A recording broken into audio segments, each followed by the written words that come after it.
This is a legacy episode of the Lesbian Historic Motif podcast, originally released as part of the Lesbian Talk Show podcast group. Some references may be obsolete.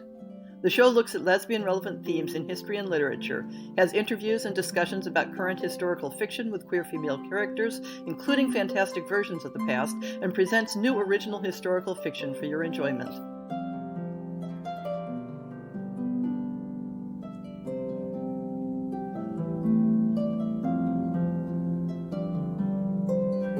Hello, this is Heather Rose Jones with the Lesbian Historic Motif Project. Today we're interviewing author T.T. Thomas, who also goes by Tara. And Hi there.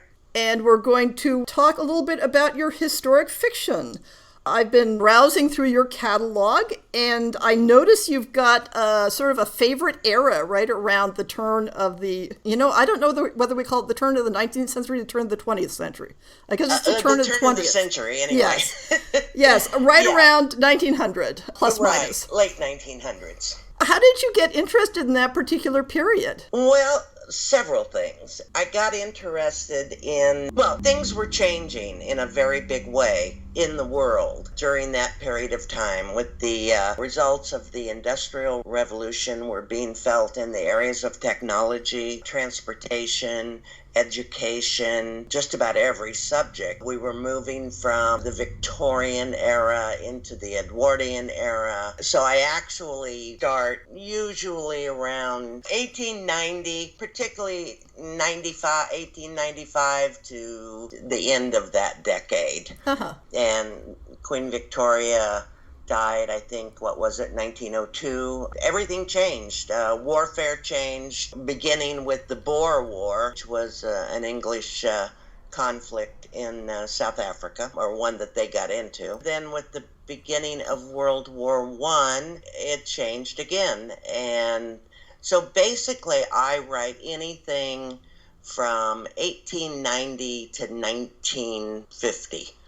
But specializing in the end of the 1900s through World War I and World War II. Yeah, times when everything is changing like that are really fun to set stories in, I know.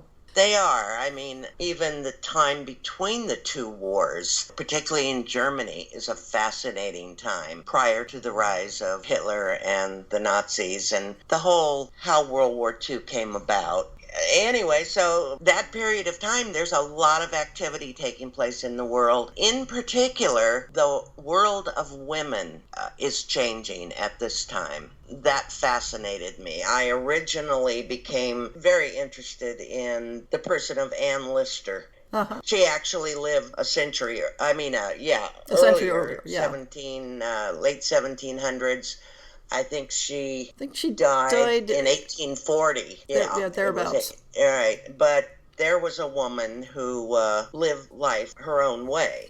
We wouldn't know a thing about it because she kept diaries in a code. A distant relative found the diaries, was encouraged to burn them after he broke the code and realized what her books were about. She loved women. She was very explicit in her diaries about her romances with women, and there were numerous women. And then he didn't burn those diaries.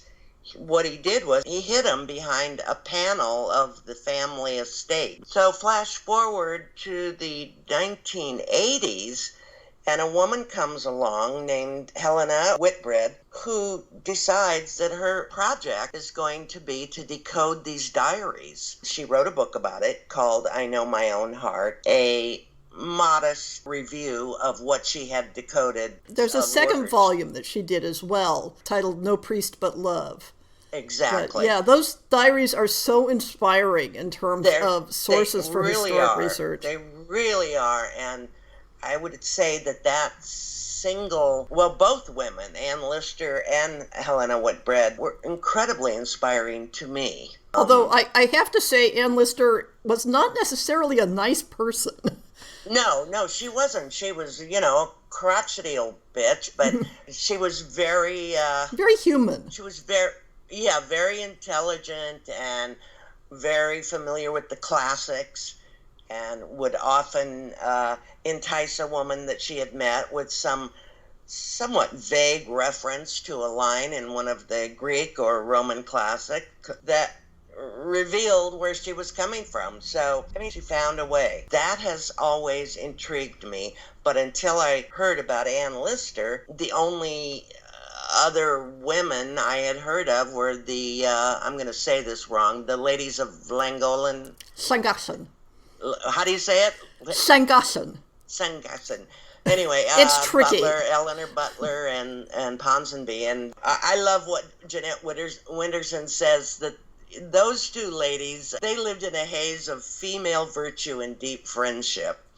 As opposed to Anne, who pulled on her trousers each morning and went out into the world because she had money and she had an independent mind as she lived her life. Those two sets of people were specifically very inspiring. Thirdly, I would say I've done a great deal of research on Queen Victoria. I wanted to know where everything came from. Uh-huh. So what other sources of historic research have you enjoyed using? I mean, the lives of the women are very inspiring, but for looking up like setting and details of the history. A lot of it, Heather, I get from journals of professional societies, like the historians or the geographers or the sociologists. A lot of what I do turns around language. So, believe it or not, the OED is a really great source of research to me. And I noticed that letters and correspondence are a major theme carrying across several of your books. Yes. Have you studied historic correspondences to get inspiration for that? Yes, I have. I've studied it in the sense of fiction, but also in real life correspondence. First started thinking about publishing, I got to know another author named Anne Herndon. She wrote a book called Phillida and the Brotherhood of Philander. She made reference to a site online in her foreword about the man who has done a great deal of research on the Old Bailey transcripts, the courts in London. Oh, I love court records. Yeah.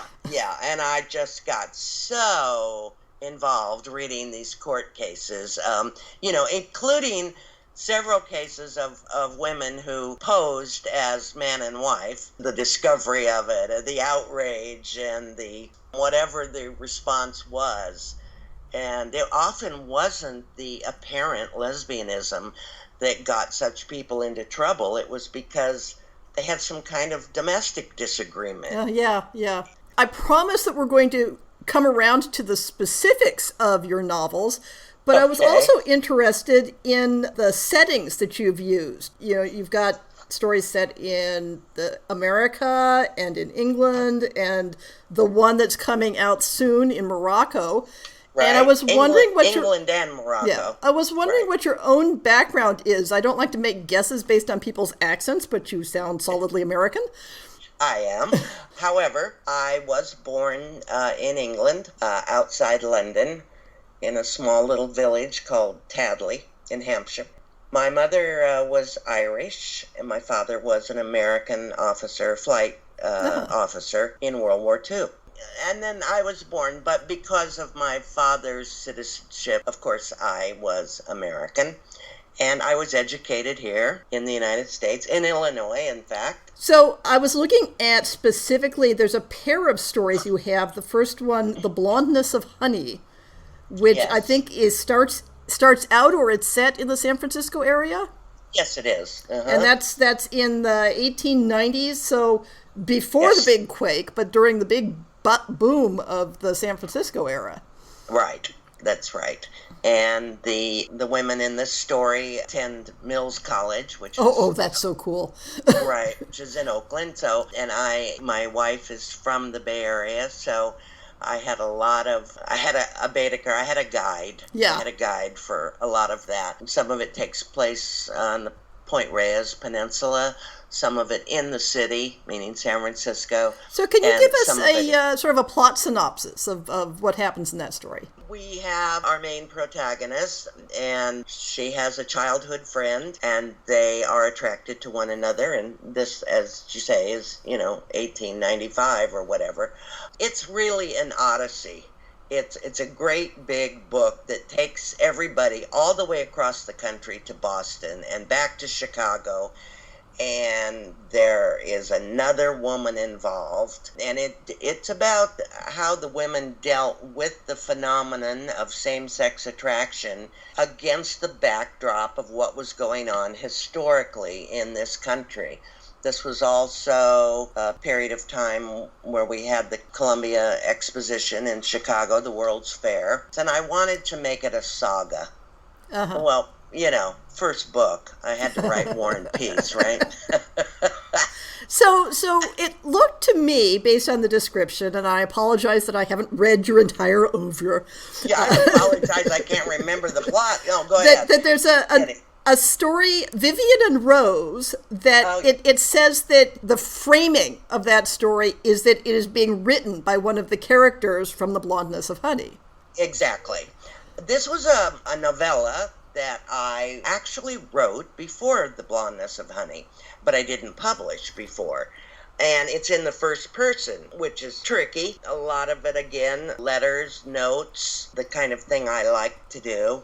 So reading the description of it talks about mistaken identities and abductions to Barbados. And it sounded to me like it was one of those over-the-top Gothic novels like Jane Austen Juvenilia. Right.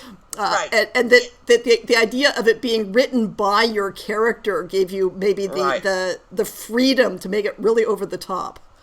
And it was over the top, and it's very dramatic, and hard on sleeve, and abduction, Barbados, New York. I packed a lot into a small book. So yes, and it was because it was being written by someone who was a writer at the turn of the century, that century. Uh-huh. Full. Yeah, it really had that echo to it. Yeah, and it has that feel when you read it, or at least I hope it does. So the book that I think I was first aware of your name in connection with is A Delicate Refusal. Oh yeah. So that's the World War I England, and two women who have a somewhat unusual type of relationship in the context of the book.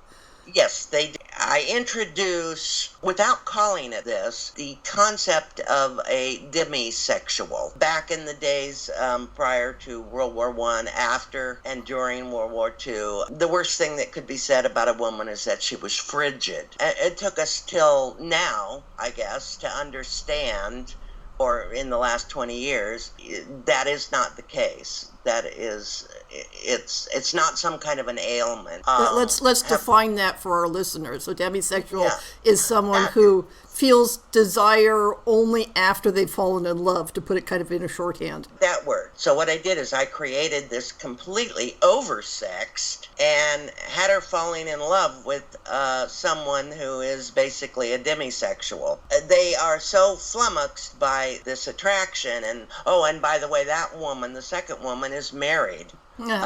As one was. Yeah.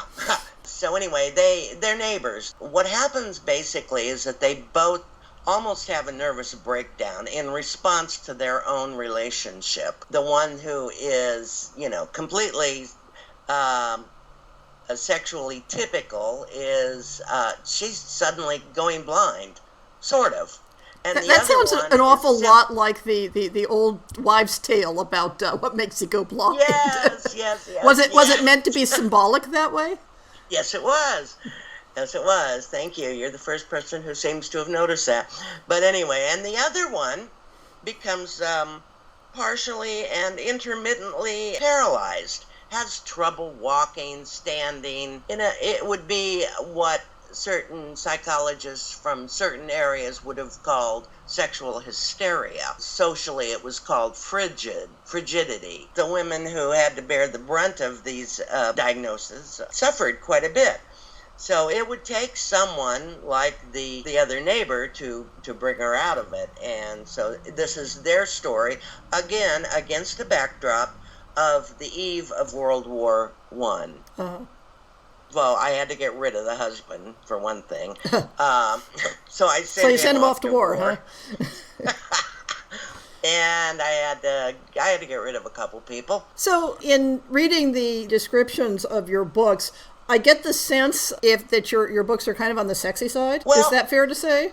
Yeah, but it's like no body parts. I mean, I am the queen of the metaphor when it comes to the actual sexual encounter. I don't do fade to black, but, I don't name body parts either, for the most part. That was a conscious decision because of the era in which I'm placing these people. Yeah, that's always tricky, is, what would a 19th century woman have called what she was doing? Right. I mean, the Victorians were far more adventuresome than they're given credit for being, but the language of their liaisons was very metaphoric. To bring this full circle, I start out with someone like Anne Lister, who writes in code, and I end up with people who speak in metaphors. I would like to move on to your newest book, because by the time this interview goes live, it looks like Mistress of Mogador will be out in print. Yes, it will be. That looks like quite a adventure story.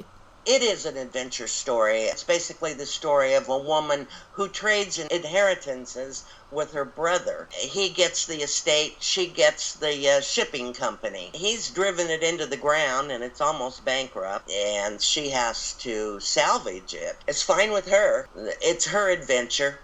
She goes to Morocco. And gets involved with a Berber woman. Yes, a Berber woman, and who works for a Jewish man who works for the Sultan. Anyway, she has these 3 ratty old ships. She meets this Berber woman who seems to know before she does that there is a chemistry going on.